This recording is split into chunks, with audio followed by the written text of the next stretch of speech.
नमस्कार। Spiritual doctors for holistic health पे आप सभी मित्रों का, दर्शकों का स्वागत है। आज का टॉपिक हमारा बेटर आईसाइट यानी कि लाइफ विदाउट स्पेक्ट्स है। तो इस पर मैं सबसे पहले आप लोगों से जानना चाहता हूं कि क्या आपने किसी ऐसे व्यक्ति के बारे में लाइफ में कभी भी सुना है जिसने अपने स्पेक्ट्स को, अपने चश्मे को उतारा हो।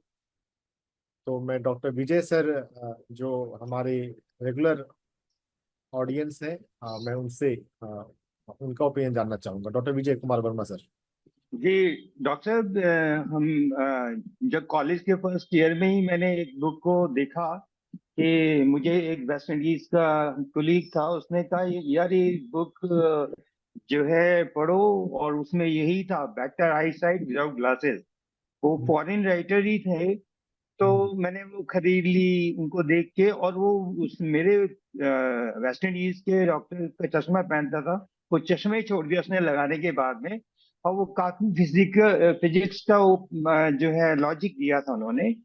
तो वो बुक स्टिल मेरे पास है, बट मैंने देखा कि वी हैव ऑप्थेल्मोलॉजी पूरी किताब होती है, पूरा सब्जेक्ट होता है, तो क्योंकि वो करिकुलम का हिस्सा होता है तो फॉलो किया। लेकिन हाँ, जब से मैं योगा करने लग गया, एक्सरसाइज करने लग गया, मेरी विजन जो मायोपिक फीचर्स हैं, मायोपिक रिफ्रैक्शन है, वो बीच में कम हुआ था। और एक मेरे रिलेशन में भी है, उन्होंने ऐसा बताया कि उनकी जो है ना चश्मा हट गया। लेकिन उन्होंने रीजन तो नहीं दिया कि क्या कारण था। लेकिन हाँ, ये जरूर पता लगता है कि जो लोग आध्यात्मिक से जुड़ते हैं, जो लोग सोल को समझते हैं, माइंड को समझते हैं, तो वो उनमें चेंजेस आते हैं। So I am a acupuncturist also. In 96 I got my training. तो तब से मेरे में सब ये चीजें, फाइव एलिमेंट थ्योरी वाली चीज आ गई। So I think there is very nice. This topic is very nice. I hope कि जो हमारे ऑप्थोमेट्रिस्ट हैं या ऑप्टोमिस्ट सर्जन हैं, अच्छा चेंज आएगा। I hope you are nice, doing very nice job. Thank you very much. Thank you sir. तो यहाँ पर चलिए मैं अपनी ही स्टोरी बताता हूँ। फर्स्ट ईयर एमबीबीएस में मुझे चश्मा लग गया था। और मुझे पसंद नहीं था कि ये क्यों मुझे लग गया है, मुझे नहीं चाहिए। वैसे कुछ स्टूडेंट्स में ऐसी भी धारणा है कि अगर चश्मा है तो ये बंदा जो है स्टूडियस होगा, है ना सोसाइटी में लेकिन मुझे वैसा स्टूडियस नहीं बनना था, और वैसे भी मैं स्टूडियस नहीं हूँ। एटलीस्ट एकेडमिक टर्म्स में, मेडिकल टर्म्स में तो नहीं हूँ। तो मतलब मेरे कॉलेज में एवरेज मार्क्स ही रहे हैं। And I am happy with that, I am okay with that. तो जो जो स्पेक्स थे, मुझे नहीं अच्छा लग रहा था, तो मैं ढूंढ रहा था कि मैं क्या करूं। और फिर मुझे कुछ मिला ऐसा जो मैं अभी अपने प्रेजेंटेशन में बताऊंगा, जिसका प्रयोग करके जो मेरा स्पेक है, मेरा चश्मा जो है, वो उतर गया, वो हट गया। तो इट इज पॉसिबल कि हम अपने स्पेक्स को, अपने ग्लासेस को हटा सकते हैं। इनफैक्ट जो अब मुझे ऐसा लगने लगता है ना कि जब कोई स्पेक्स यूज कर रहा होता है, तो मुझे लगता है ये एक तरह से क्रचेज ही तो है। वैसाखी, एक वैसाखी हम हाथ से पकड़ते हैं, एक वैसाखी हम कान से पकड़ रहे हैं। तो चलिए हम चलते हैं इस बात को समझने में कि हमें हमारा जो आईसाइट पुअर होता है, व्हाट इज द रीजन, क्यों आंखों का चश्मा लगता है। क्या आपको लगता है? क्या ये ज्यादा पढ़ने का कारण लगता है? क्या ज्यादा स्क्रीन यूज करने का कारण लगता है? अगर आपको चैट में जो भी आपको लगता है कारण, आप चैट में टाइप कर सकते हैं if you are fully involve and engaged in this presentation. या हम ठीक से नहीं पढ़ रहे हैं और ठीक से स्क्रीन यूज नहीं कर रहे हैं, अपनी आंखों का ठीक से यूज नहीं कर रहे हैं, इसलिए लग रहा है। ये बात थोड़ी हमें चिंतन करनी चाहिए। What is the reason why? Always starts with why. अगर हमने व्हाई से शुरू किया, कारण से शुरू किया, तो हम हर जगह पे उसका हम निवारण, यानी कि उसको समझ कर हम उसको, उस प्रॉब्लम को हम दूर कर पाएंगे, है ना। तो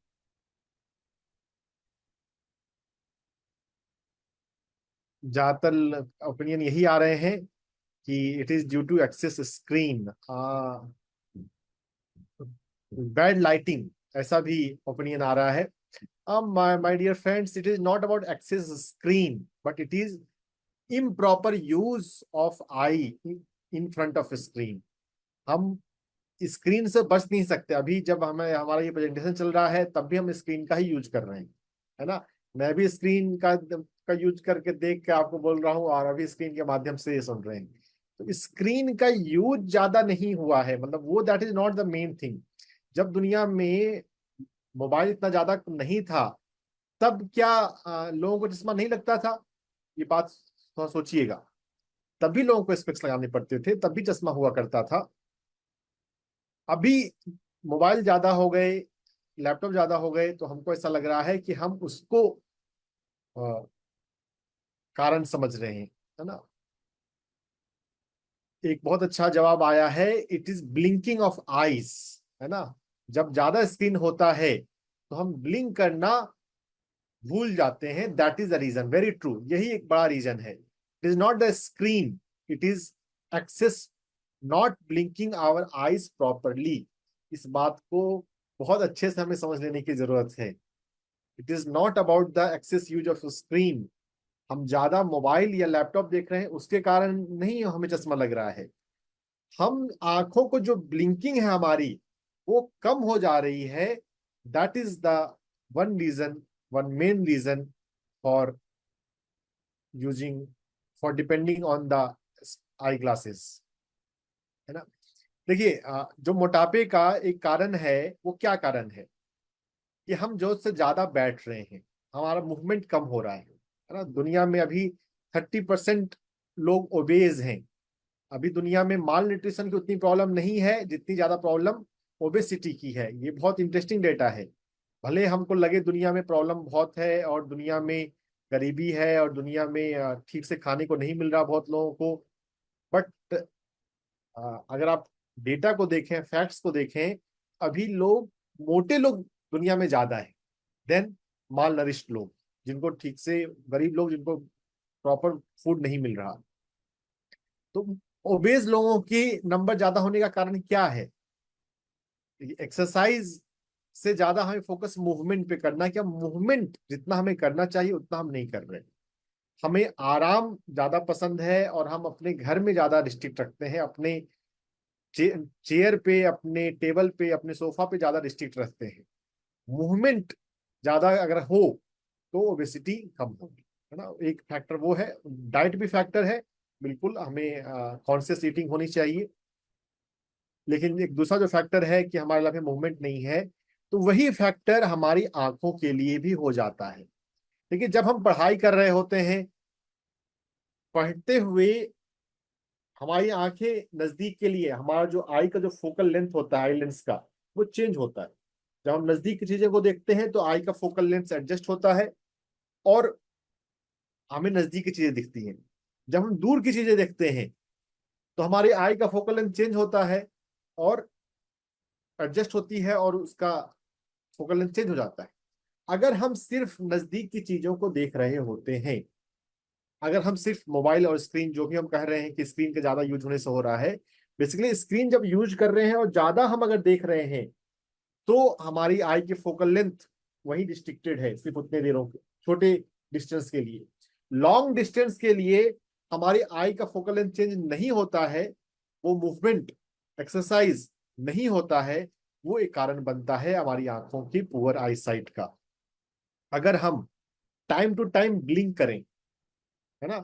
आप लैपटॉप देख रहे हैं, टीवी देख रहे हैं, सीरियल देख रहे हैं, मोबाइल देख रहे हैं, व्हाट्सएप स्क्रॉल कर रहे हैं, इंस्टाग्राम स्क्रॉल कर रहे हैं, बीच बीच में अपनी आंखों को पलक झपकाएं और उसको भींचे, उसको, है ना। जब कुछ ऐसे बॉडी एक्सरसाइज भी होते हैं जिसमें मसल्स को टाइट करते हैं और रिलीज करते हैं, है ना। जो रिलैक्सेशन एक्सरसाइज होती है कुछ हिप्नोसिस में, हिप्नोटिक मेथड में, अपने स्क्रीन मसल्स को टाइट करना और फिर रिलीज करना, इससे बहुत कम समय में रिलैक्सेशन आ जाता है। तो अपनी आंखों को भी ब्लिंक करना टाइम टू टाइम, और पूरा भींचना, अगर हम वो करते हैं तो आईज का मूवमेंट हो गया। एक तो एक्सटर्नली हुआ आई को भींचना, और फोकल लेंथ चेंज करना, टाइम टू टाइम दूर की चीजों को देखना। आप लैपटॉप पे काम कर रहे हैं, पढ़ाई कर रहे हैं, बीच बीच में खिड़की से या कहीं दरवाजे के पास जाके जहां से आपको आसमान दिखे या कोई दूर की चीजें दिखें, प्रिफरेबली कोई ट्रीज, अगर कोई पेड़ दिख जाए तो ज्यादा अच्छा है ना। ग्रीनरी का भी अपना एक इम्पैक्ट है। हिल डॉक्यूमेंट्री फिल्म में इस बात पे भी चर्चा है, पब्लिश्ड मेडिकल जर्नल में पब्लिश्ड ऑब्जर्वेशन है कि पेड़ों को देखने से हमारा स्वास्थ्य बेहतर होता है। वॉकिंग करें वो एक फैक्ट है, वो हमें करना चाहिए, मूवमेंट करना चाहिए, लेकिन टाइम टू टाइम आप अगर पॉसिबल हो, आप अपना चेयर, टेबल चेयर ऐसी जगहों पे रखें जहां से विंडो से आपको पेड़ दिख सकें, है ना। अगर ऐसा ऐसा ऑफिस स्पेस जिन लोगों के लिए पॉसिबल है, अगर वो पॉसिबल नहीं है तो हम टाइम टू टाइम खिड़की के पास जाएं, दरवाजे के पास जाएं, नेचर में जाएं और दूर की चीजों को देखें, दूर के पेड़ों को देखें, किसी पंछी को देखें। आप बड़े शहर वाले बोलेंगे कि अब कहाँ पंछी मिलते हैं, तो ये एक अलग प्रॉब्लम है, एक अलग इश्यू है। हर जगह पे ये प्रॉब्लम नहीं है अभी। या आप जो भी दूर की, कोई दूर की बिल्डिंग देख सकते हैं, कोई कोई अगर फ्लैग है, कोई पताका है, कोई झंडा है, उसको देख सकते हैं। बेसिकली दूर की चीजों को देखने का महत्व है। तो इंटरनल आई बॉल का, आई लेंस का एक्सरसाइज हुआ, और एक्सटर्नली आंखों को भींचना टाइम टू टाइम। तो यह एक्सरसाइज जो है वो आपको, आपकी आंखों को खराब नहीं होने देगा। अगर खराब हो भी चुकी है तो भी रिवर्स हो सकती हैं। इसके अलावा मतलब ये सब जो वर्क है, ये बेटर आईसाइट बुक है, बेट्स, WH बेट्स की, जो ऑप्थेल्मोलॉजिस्ट हुए, ये काफी पॉपुलर हुआ है। इनके फैन और क्रिटिसिज्म दोनों ही आपको इंटरनेट पे मिल जाएंगे। देखिए, इंटरनेट जो है वो, अगर सिर्फ रैंडम वेबसाइट्स अगर आप देखते हैं तो that is not very credible source of information. यह बात आपको समझनी चाहिए। क्रिटिसिज्म अगर किसी चीज का इंटरनेट पे है, इसका मतलब नहीं कि वो चीज काम नहीं कर रही। ये मैंने तो अपना चश्मा उतारा है, मेरे लिए तो मेथड काम करता है। अब हम, या तो हमने प्रॉपर उसे यूज नहीं कर पाए, हम समझ नहीं पाए, है ना। अगर रोटी बनाते समय किसी की उंगली जल जाए, इसका मतलब दुनिया में फिर हम रोटी बनाना बंद कर देंगे ना। ऐसा भी हो सकता है, अगर कोई पर्सन पहली बार रोटी बना रहा हो और उसका रोटी या चपाती बनाते समय हाथ जल जाए, इसका मतलब रोटी बनाने का मेथड ही खराब है। हमें खुद से एक्सपेरिमेंट करना चाहिए, खुद से करके देखना चाहिए। And I personally feel this method works, it has work for me. ऐसे WH बेट्स ने जो जो बातें कही हैं उससे ज्यादा बातें मैंने अपने एक्सपेरिमेंट में करी थी। मैंने क्या किया था, WH बेट्स का जो एक्सरसाइज मेथड है वो कई सारे एक्सरसाइज हैं। जो सिंपल वर्जन में बता रहा हूँ, डिटेल जो WH बेट्स के अलावा जो मैंने और किया था उसके बारे में मैं बात करता हूँ। हमें दूर देखने के अलावा हमें सन गेजिंग करना चाहिए। 2007 में जब मैं MBBS में था, और उसी समय हैदराबाद में मुझे एक सन योगी स्वामी उमा शंकर से मिलना हुआ। ये सन योगी हीराधन मानेक का फोटो है, जिन पर नासा ने भी स्टडी किया।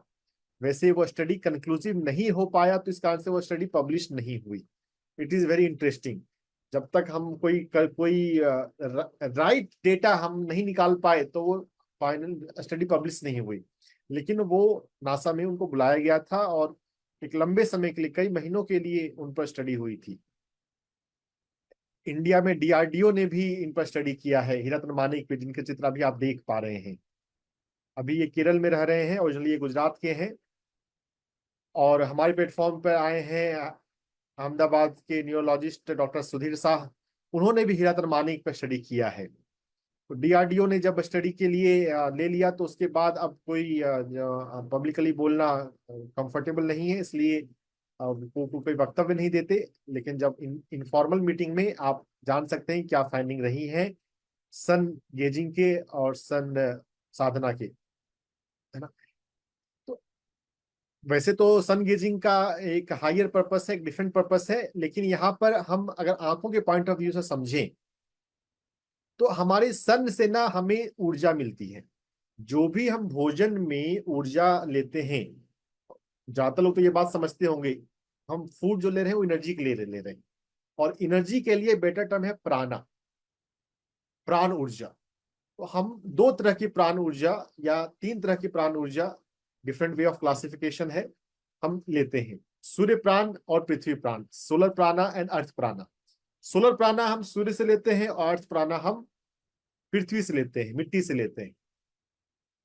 अगर हम सोलर प्राणा अर्थ प्राणा को डायरेक्टली लेना नहीं जानते तो हम फूड के माध्यम से लेते हैं।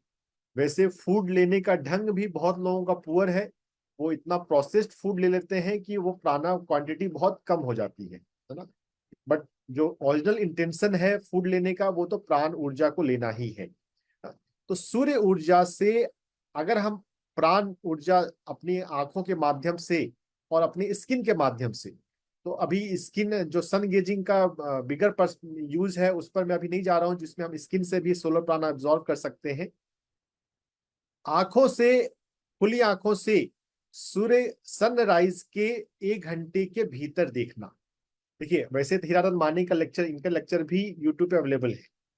यूट्यूब का ये का फायदा हो जाता है, हम किन्हीं से मिल नहीं सकते लेकिन हम उनका वीडियो तो सुन सकते हैं। तो हीराधर मानिक अपनी वीडियो में बोल रहे हैं कि सनराइज के 2 घंटे के बाद तक या सनसेट से 2 घंटे पहले तक हम सन गेजिंग सेफली कर सकते हैं। लेकिन और जिनको सेफ्टी का कंसर्न हो वो अपने विंडो पीरियड को और 1 घंटे कम कर सकते हैं। सनराइज के 1 घंटे के भीतर या सनसेट से 1 घंटे के पहले तक आप सन गेजिंग करें। अब प्रैक्टिकली अब मेरे लिए वो विंडो, सेफ्टी विंडो रेंज मेरे लिए एग्जिस्ट नहीं करता। I can do sun gazing at any point of time, क्योंकि देखिए अभ्यास से आपकी आंखें वैसी बन जाती हैं।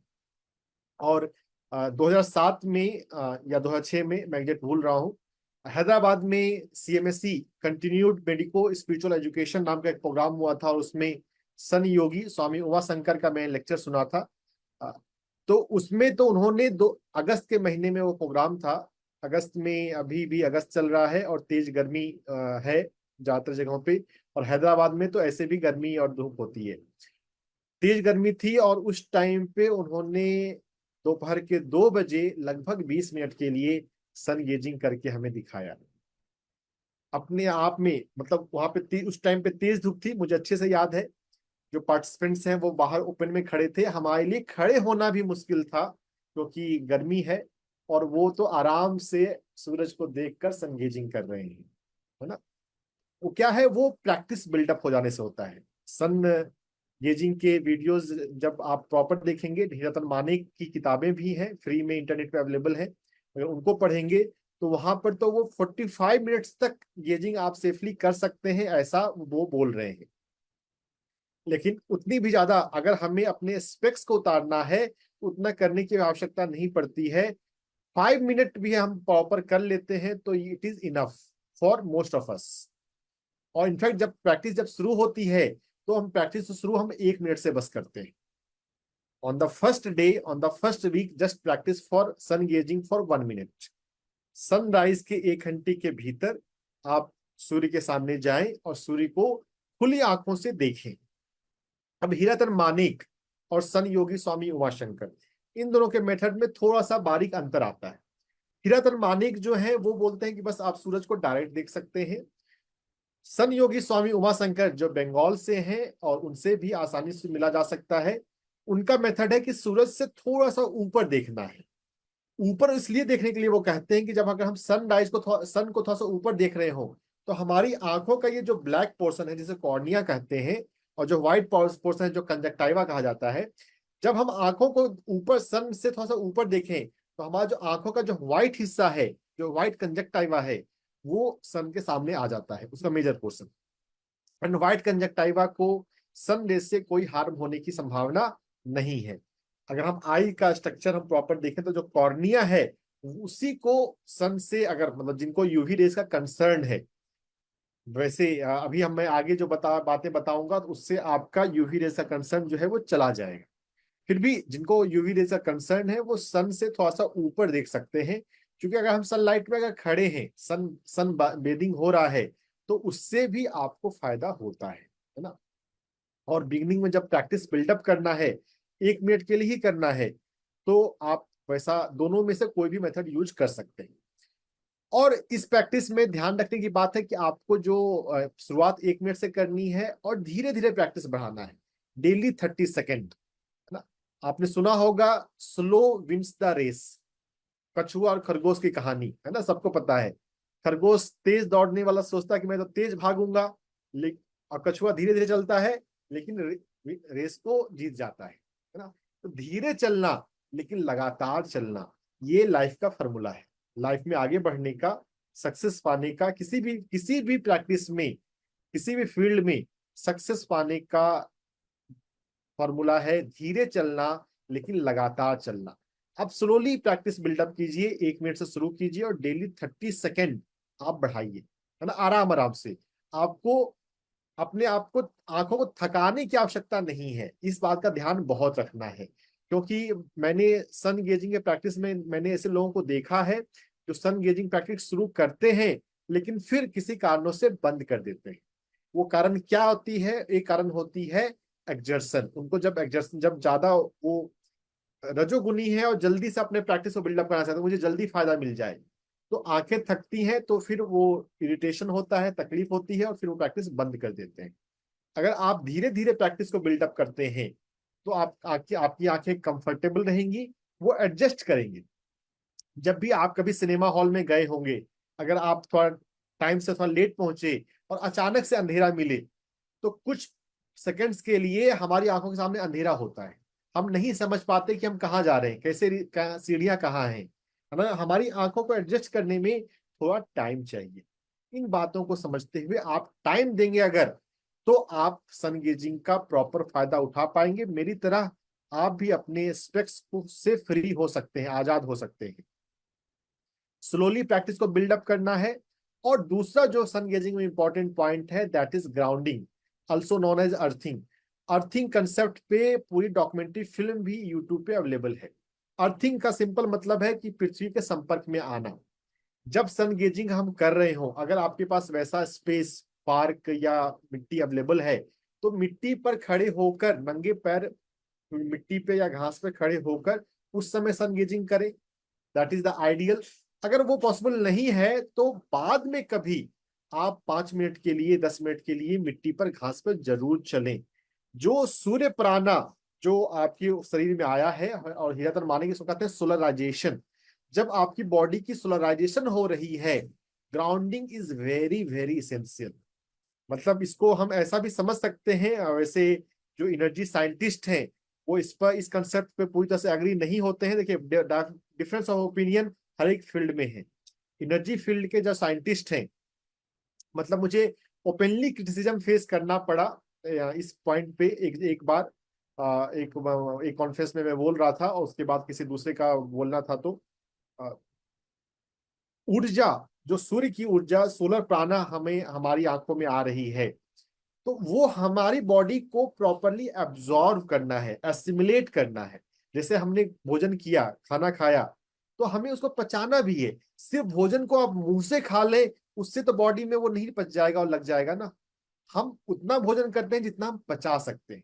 अगर हम जोर से ज्यादा भोजन कर लें तो क्या होगा? आपको अपच हो जाएगा, वोमिटिंग हो जाएगी, है ना, इंडाइजेशन हो जाएगा, पेट खराब हो जाएगा। तो जरूरत से ज्यादा फूड इंडाइजेशन क्रिएट कर सकता है, जरूरत से ज्यादा solarization of your body, of your eye में डिस्टर्ब यू। तो ये इसलिए ये सावधानी रखने की जरूरत है। और कुछ साधक, कुछ प्रैक्टिशनर इस कारण से भी सन गेजिंग को कंटिन्यू नहीं कर पाते हैं। तो हमें ग्राउंडिंग, अर्थिंग प्रॉपरली करने की जरूरत है ऑन डेली बेसिस। आप सन गेजिंग कर रहे हैं तो उसी दिन आपको ग्राउंडिंग करना जरूरी है।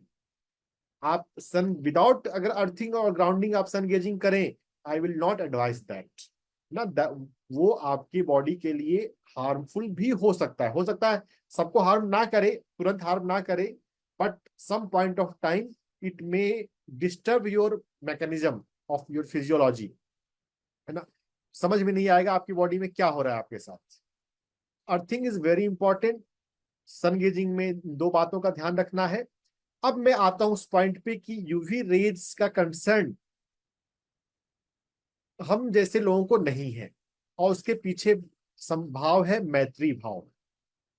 आप में से जिन लोगों ने कभी सूर्य को जल दिया होगा या किसी को जल देते हुए देखा होगा, बहुत लोगों ने जल देते देखा होगा, अगर आप में से किसी ने सूर्य को कभी जल दिया है तो चैट में लिख के मुझे बता सकते हैं। तो जल जब हम देते हैं तो वहां पर हमारा भाव क्या होता है कि सूर्य जो है वो देवता है, आराध्य है, हमारे लिए पूजनीय है, आदरणीय है, तो हम उनको समर्पित कर रहे हैं, जल समर्पित कर रहे हैं। तो अगर आप जल समर्पित करें, अगर आपके लिए सूर्य पूजनीय है, अगर पूजनीय ना भी है, कम से कम अगर आप मैत्री भाव ले आए, तो जो आपके लिए पूजनीय होता है, जो आपका मित्र होता है, वो कभी आपको नुकसान नहीं पहुंचाता। अगर आप यह भावना अपने भीतर ले आए कि सूर्य तो मेरा फ्रेंड है, सूर्य तो मेरे आराध्य हैं, है ना, सूर्य मेरा सिर्फ भला ही करेंगे, तो सनलाइट से, सूर्य प्राण से यूवी रेज का कंसर्न हट जाता है। देखिए, हमारी दृष्टि बदलती है ना, हमारा अनुभव बदलने लग जाता है।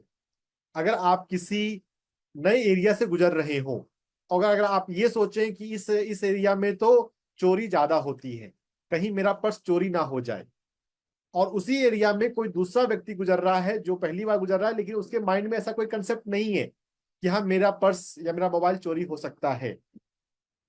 आप में से जो लोग साइकोलॉजी को समझते हैं, बताइए किनके चोरी होने की संभावना अधिक है, किसके लिए, है ना?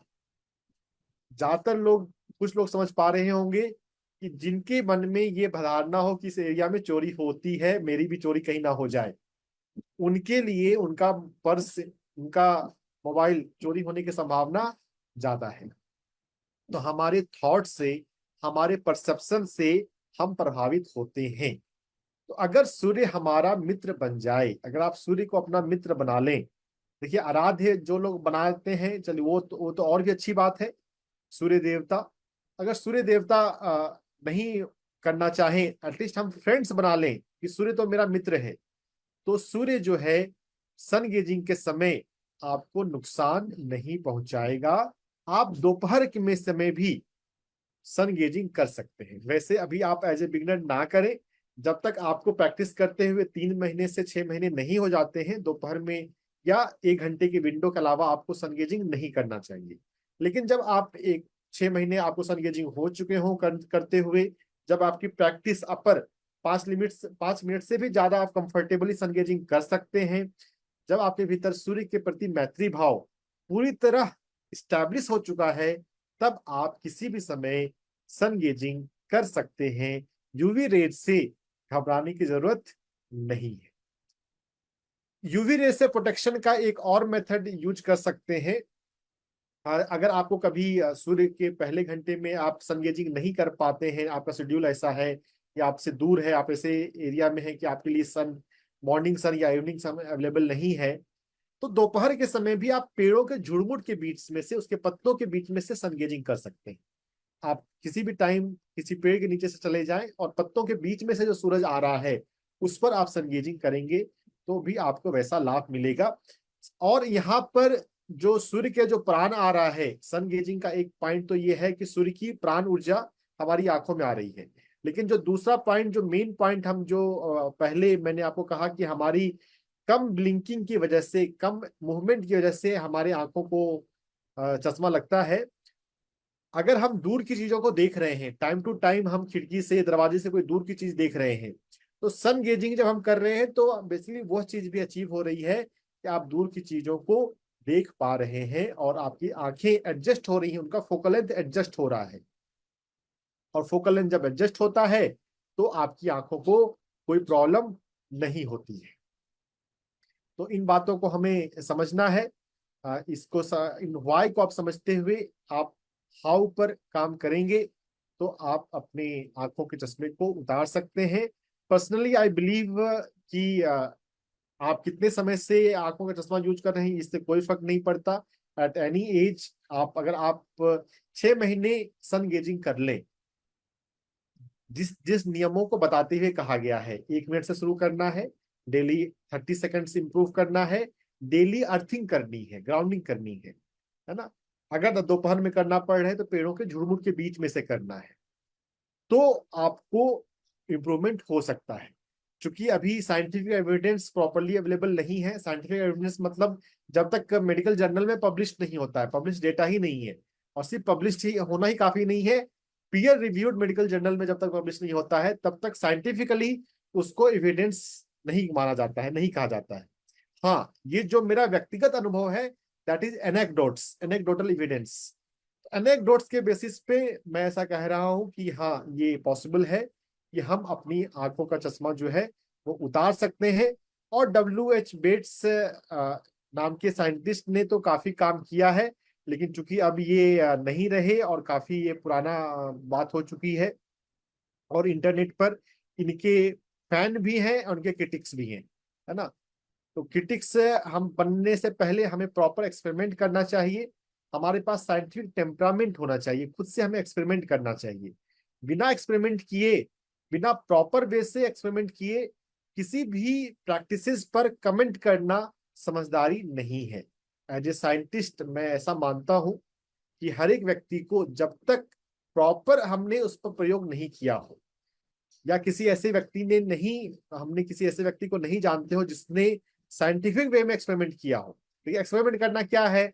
आप रोटी बना रहे हैं और किसी भी तरह रोटी बनाए और अपने हाथ जला लें, दैट इज एक्सपेरिमेंट करना।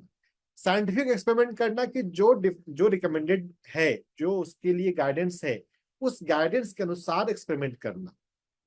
उस गाइडेंस के साथ एक्सपेरिमेंट किया जाए तो 6 महीने में मुझे लगता है कि कोई भी व्यक्ति अपना चश्मा उतार सकता है। पावर कितना है या डिजीज क्या है, उसमें फर्क नहीं पड़ता है। और चूंकि यहाँ पर कोई डोजिंग की बात नहीं है ना, बस आपको डेली 1 मिनट से शुरू करना है और धीरे धीरे प्रैक्टिस को बिल्डअप करना है। कोई भी आई डिजीज जो है वो हील हो सकती है। एक्सपेरिमेंट सेफ्टी का ध्यान रखते हुए, मतलब बहुत ज्यादा आप रिस्क ना लेते हुए आप एक्सपेरिमेंट तो कर ही सकते हैं। आप 1 महीने करके देखिए कि आपको कैसा अनुभव होता है, कैसा फील होता है ना। जब तक आप प्रयोग नहीं करेंगे तब तक कैसे जानेंगे। अभी तो दुनिया में ऐसा है कि मतलब जब किताबें छपने लग गई है ना, जब से इंटरनेट आ गया, हर एक बातें बाहर आ रही है। अच्छी बातें भी बाहर आ रही हैं और क्रिटिसिज्म भी बाहर आ रहा है। जो अपोज करते हैं कॉम्प्लीमेंट्री ऑल्टरनेटिव मेडिसिन को, वो भी ज्यादा वोकल हो रहे हैं, है ना। बहुत इंटरनेट पे, यूट्यूब पे हर तरह की चीजें उपलब्ध हैं।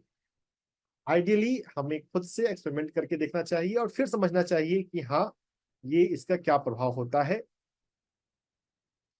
कैटरेक्ट, मोतियाबिंद में भी पॉजिटिव रिस्पॉन्स मिल सकते हैं।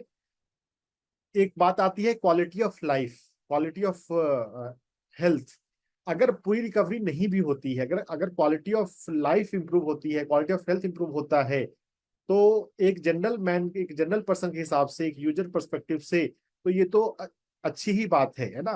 पूरी तरह से हील ना भी हो, अगर हमारा बेहतर हो जाए तो हम इस पर, हमें प्रयोग करना चाहिए, काम करना चाहिए। तो ये बोलते हुए अब मैं अपनी मेन मुख्य बात यहाँ पे समाप्त करता हूँ और फोरम जो है वो क्वेश्चन आंसर के लिए ओपन करता हूँ। आप में से अगर किन्हीं को कुछ पूछना हो तो आप हैंड रेज करके अपना सवाल रख सकते हैं। वैसे मैंने खुद से कोशिश करी है कि आपके जो सवाल आते हैं उनको मैं हैंडल डील कर दूं। चैट में जिन लोगों ने जो पूछा है उसको तो मैंने बात कर लिया कि कोई भी डिजीज हो, आप उसको रिवर्स करने का 1 महीने का एक्सपेरिमेंट कर सकते हैं। रिवर्स ना भी हो, quality of life, quality of health भी अगर इंप्रूव हो जाए तो इट्स ओके ना, अच्छी बात है, ये गुड है। तो डॉक्टर गुरपिंदर कौर, अपने आप को अनम्यूट कीजिए। Thank you sir, thank you very much for this wonderful information. और मुझे जरूरत थी इसकी, इसीलिए आज मैं जुड़ पाई। आई एम सफरिंग फ्रॉम, मतलब आई एरर काफी आ रही है because of you sir. Sun gazing और जो ग्राउंडिंग आपने बताया कि मस्ट है, तो जैसे मेरे घर के व्यू है कि 3rd फ्लोर पे जाके अर्ली सन गेज हो जाता है। तो क्या मैंने वैसे ग्राउंडिंग के लिए आपने पहले भी बहुत बार बताया, तो मैंने एक मिट्टी का वो जो होता है भर के रखा हुआ है, उसको टाइम टाइम यूज कर लेती हूँ। तो क्या जब सन गेज करते उस पे खड़े होके हो सकता है? देखिए, ये ऐसा बात हो गई कि आपको केला खाना है, आपको कोई फ्रूट्स खाना है, जो फूल के उसके जो खिलौने हैं, उसके जो आर्टिफैक्ट प्लास्टिक के फ्रूट्स भी मिलते हैं सजावट के लिए, हम जी। उनको अपने टेबल पे रख लें और बोलें कि हम उसके साथ मेडिटेशन करें, तो क्या हमें एनर्जी आ जाएगी?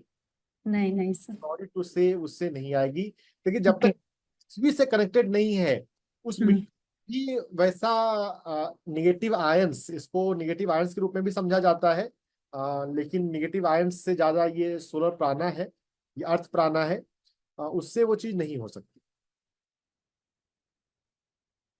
Thank you sir, thank you very much. हाँ डॉक्टर रंजन, जी आपने देखा होगा कि एक्यूपंक्चर में भी हम जब नेजल आई के चारों तरफ लगाते हैं और फिर लिवर चैनल को इस्तेमाल करते हैं, आई थिंक वो भी बहुत कुछ कर सकता है। तो ऑल्दो मैंने देखा है कि कुछ चीजों में लोगों का इमिडिएटली रिलैक्सेशन वगैरह बड़ा अच्छा महसूस होता है। मैंने अभी रिसेंटली ब्लेफारोस्पाज्म जो है ट्रीटमेंट में जब उसको X1 पर जो ग्लैबला जहाँ पर हम बिंदी लगाते हैं उस जगह पर जो एक्सरसाइज करके बताया उसको, तो वो रिलैक्सेशन आने लग गया उसको। तो मुझे लगता है और जो पायरामिड का जो आई बनती, पायरामिड जो लगा के मेडिटेशन करने का जो प्रोसीजर है आई पर रखने का, शायद वो भी इम्प्रूव आप बताना चाहेंगे कि क्योंकि आपने काफी 2007 से आपने अपने पेशेंट्स को होलिस्टिक अप्रोच में प्रैक्टिकली बताया ही होगा ये सब चीजें। जैसे कि आजकल यूट्यूब में डॉक्टर चौधरी वगैरह भी जो आपके काफी जो 20-20 मिनट्स का ऐसा करके शेड्यूल पेश कर रहे हैं, मतलब रील्स वगैरह में आते हैं, तो अच्छा है। और नेचुरली क्योंकि बिजी ओपीडी में या बिजी स्टडी में कई बार लोग नहीं करते, शुरू से अडॉप्ट करना चाहिए तो अच्छा होता है। तो आप बताएंगे आपके एक्सपीरियंस में acupuncture, pyramid meditation, naturally relaxation तो मिलता ही है, और रिलैक्स मतलब I would like to add to personal feeling after joining your group कि इतना बढ़िया रिलैक्सेशन, मतलब मैं लेक्चर जो है आपने अपने लेक्चरों में भी बोला कि इतने बड़े बड़े लेक्चर है, मैंने most of the lecture attend किए तो आंख बंद के ऑडियो सुनता था, वीडियो चल रहा था and enjoyed. I I have felt कि जो आई हमारी लेक्चर बंद होने के या मेडिटेशन करने के बाद में आईज में एकदम अंबा सैलाब सा निकलता है, और वो हमारी किसी आजकल जो हम टीयर ड्रॉप करके कार्बोक्सी मिथाइल जो हाई ड्रॉप प्रिस्क्राइब करते हैं, लोग सोचते हैं तो उससे बड़ा मतलब वो उसके सामने कुछ भी नहीं है। सो आप अपना अपने ना जो प्रैक्टिस में आपने एक्यूपंक्चर इस्तेमाल किया हो, एक्यूप्रेशर किया आपने कमेंट, मैंने आपकी कुछ एक्यूप्रेशर वीडियो भी देखे, रील्स भी देखी, तो मैंने देखा कि हाँ ये नेचुरली अगर डेली प्रैक्टिस करें तो बहुत कुछ चेंज आएगा। जी और कैटरेक्ट के बारे में तो नेचुरली आपने जो बताया है, जी बताएं, thank you. Very true sir, जो आप बात बोल रहे हैं, acupuncture and acupressure is also very effective tool. देखिए, अल्टरनेटिव फील्ड, कॉम्प्लीमेंट्री और अल्टरनेटिव मेडिसिन जो है ना, वो काफी बड़ा फील्ड है। in fact, one session, one talk is not enough to cover all the perspective, है ना। इसलिए मैंने उन टॉपिक को नहीं बोला, मैंने सन गेजिंग पे ही फोकस किया, लेकिन चूंकि क्वेश्चन आ गया है तो यस, लीवर पॉइंट हमारे पैरों में है, LV3 हमारी आंखों के लिए एक्यूप्रेशर के साइंस में, जिसको एनर्जी मेडिसिन जिसके ज्यादा बेटर वर्ड है, एनर्जी मेडिसिन में आंखों के लिए LV3 इज द पॉइंट। और LV3 को हम मसाज करें, उसको हम, उससे हमारी आंखें जो है वो रिलैक्स होती हैं और आंखों में ऊर्जा पहुंचती है और ये फायदा होता है। तो हमें इसका यूज करना है और ये हमें फायदा करेगा, हम इसका प्रयोग जो है वो बिल्कुल कर सकते हैं। और आपने जो पिरामिड का बोला, तो यस, आंखों का पिरामिड भी अगर हम आंखों पर लगाकर मेडिटेट करें तो इससे हमारी आंखों में एनर्जी सप्लाई बढ़ेगी, और ये पिरामिड का प्रयोग जो है वो एनर्जी फ्लो को बढ़ाने में और हीलिंग में लाभदायक देखे गए हैं। तो हमें इस पे काम करना चाहिए, हमें एक्यूप्रेशर पॉइंट करना चाहिए, और इनफैक्ट हमें अपने माइंड को भी पॉजिटिव करने की बहुत आवश्यकता है। ये हमारे बॉडी का हर एक रोग जो है वो हमारे माइंडसेट से जुड़ा होता है ना। तो हमारी आंखों का जो है करेक्शन जो है वो हमारे एक्सेप्टेंस से है। अगर हम अपने आसपास के लोगों को स्वीकार करते हैं तो हमें जो हमारी आंखें जो है स्वस्थ रहेंगी। मेंटल लेवल पे, साइकोसोमेटिक लेवल पे हमारी आंखों का डिजीज होने का एक रीजन है कि हमारे जीवन में स्वीकार भाव कम है। हम अगर नहीं देख रहे हैं, हम नहीं देखना चाहते हैं अपने जीवन में किसी व्यक्ति को, तो क्या होगा, हमारी आंखें उसको फिजिकली देखना बंद कर देंगी। फिजिकली देखने बंद कर देने का ही है कि आईसाइट जो है हमारी वो पुअर हो जाएगी। तो एक्सेप्टेंस को भी बढ़ाने की आवश्यकता है।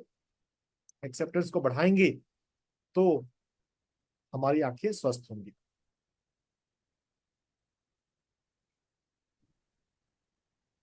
Hello sir. जी हाँ हाँ सर, संजय सक्सेना बोल रहा था सर मैं।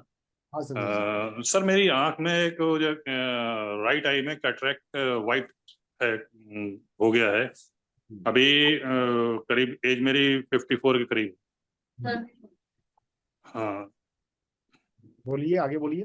जी सर। तो उसमें सर इसके लिए मैं सन गेजिंग के लिए इससे कैसे मेरे को रहेगा, मतलब किस तरह मेरे को करना रहेगा? देखिए, जो करना है वो प्रैक्टिस सभी कंडीशन में तो एक ही है कि आप 1 मिनट से शुरू करें, डेली जी। 8 मिनट बढ़ाएं, हाँ और जिस हर दिन अर्थिंग करें, मिट्टी पर खड़े हों, है ना। तो ये आपको इम्प्रूवमेंट दे सकता है।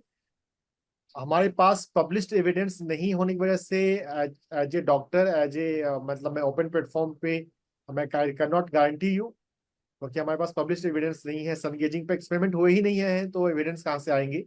लेकिन ये आपको फायदा हो सकता है, 1 महीने करके देखिए और समझिए। हाँ सर, लेकिन मेरे यहाँ जो जो हमारा एरिया है सर, वहां से अगर मैं सन गेजिंग करता हूँ तो ग्राउंड पे उस समय नहीं खड़ा हो सकता। मेरे को बाद में फिर जाके फिर मिट्टी पे खड़ा होना पड़ेगा। उसी दिन में बाद में कर लीजिए। जी सर, ठीक है sir, thank you sir. Doctor साहब नमस्कार। नमस्कार। Sir Ashutosh Gaur sir. Sir अगर जो है रेटिना के अंदर होल हो तो क्या वो भी इससे फायदा हो सकता है इससे? देखिए, कई सारे doctor, doctor Bernie Siegel, doctor Jeffrey Rediger, doctor Ranjan, ऐसा मानते हैं कि दुनिया में कोई भी लाइलाज बीमारियां नहीं है। हाँ? 2-3 हफ्ते पहले ही हार्वर्ड के डॉक्टर डॉक्टर जेफरी रेडिजर को हमने बुलाया था, जिन्होंने इस पर किताब भी लिखी है, साइंस ऑफ स्पॉन्टेनियस हीलिंग पे। तो हीलिंग सभी चीजों का हो सकता है। हाँ, हमारे पास अभी पब्लिश्ड एविडेंस नहीं है, तो एज ए मतलब मेडिकल फैटर्निटी की तरफ से ये कहना मुश्किल है। लेकिन हम 1 महीने का एक्सपेरिमेंट करके देखें, है ना। एक्सपेरिमेंट करने में तो कोई लॉस नहीं है। और राइट। यहाँ जब होल की जब बात आ गई है, यानी कि तो एक्यूप्रेशर में फिर उसका पॉइंट LV3, मतलब सन गेजिंग के रूप में तो हर एक आई कंडीशंस में हमें सन गेजिंग ही करना है। लेकिन आई पिरामिड का ही प्रयोग करना है। आंखों कोई भी चीज हो, हमें आई पिरामिड का ही यूज करना है। लेकिन जब एक्यूप्रेशर पॉइंट की बात आएगी तो LV3 पॉइंट करना ही है। लेकिन इसको सिर्फ दिन, इसकी फ्रिक्वेंसी थोड़ी कम होगी, दिन में सिर्फ इसे एक बार करना है। एक दूसरा पॉइंट आएगा आपके लिए LV8, LV8 एंड K6।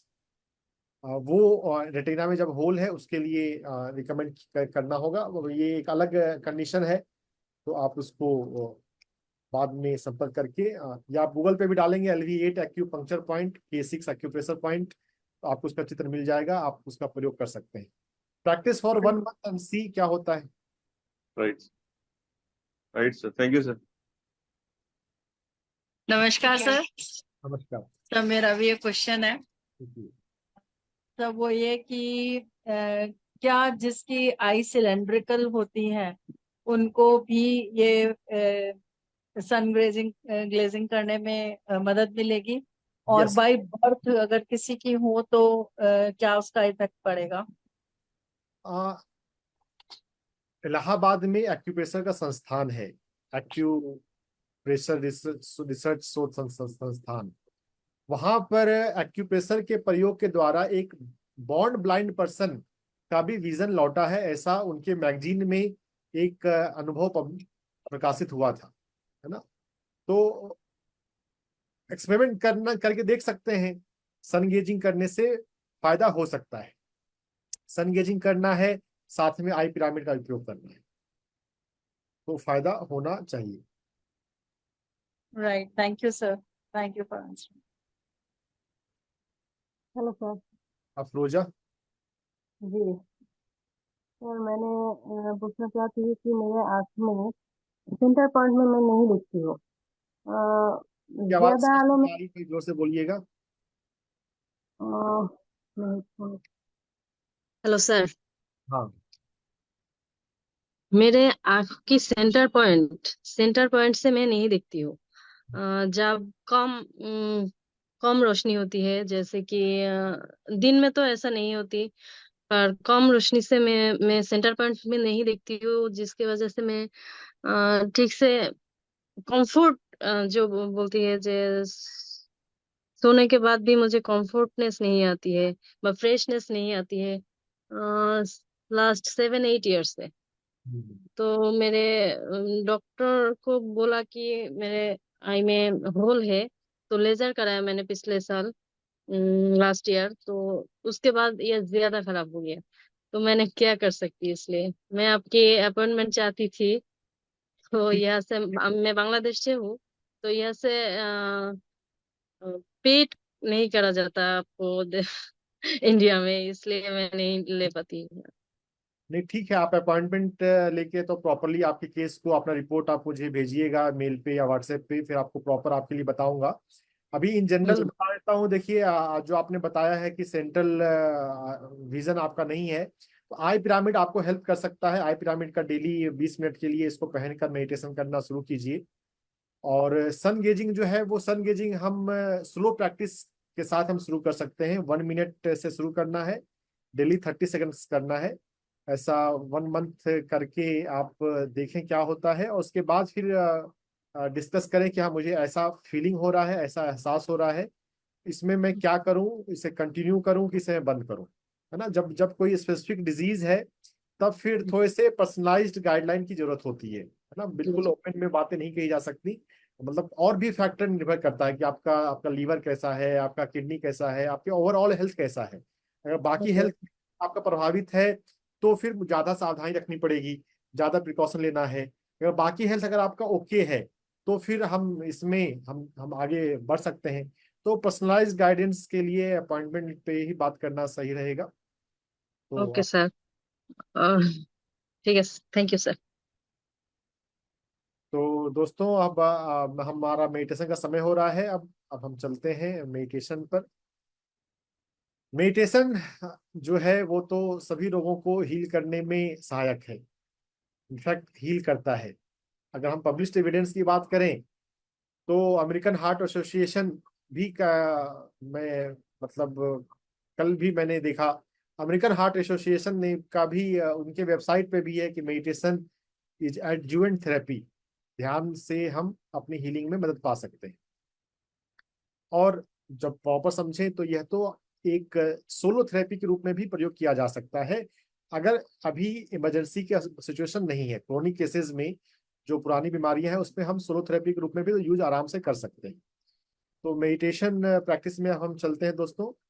और एक सवाल और आया है कि ऑप्टिकल एट्रोफी पेशेंट्स क्या सन गेजिंग कर सकते हैं।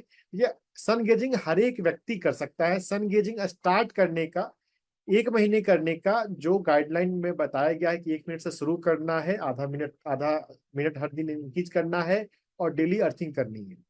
सुबह नहीं कर सकते हैं तो पेड़ों के झुरमुट के बीच में से करना है। अगर आप ये गाइडलाइन के अनुसार कर रहे हैं, तो कोई भी बीमारी का पेशेंट सन गेजिंग स्टार्ट कर सकता है। हाँ, सन गेजिंग स्टार्ट करने के बाद 1 महीने के बाद क्या आपको फीलिंग होती है, क्या आपका एक्सपीरियंस रहता है, उस एक्सपीरियंस के साथ आइए। फिर आपको गाइड किया जाएगा कि आपको इसे कंटिन्यू करना चाहिए कि बंद करना चाहिए। ऑप्टिकल एट्रोफी के पेशेंट्स भी सन गेजिंग स्टार्ट कर सकते हैं।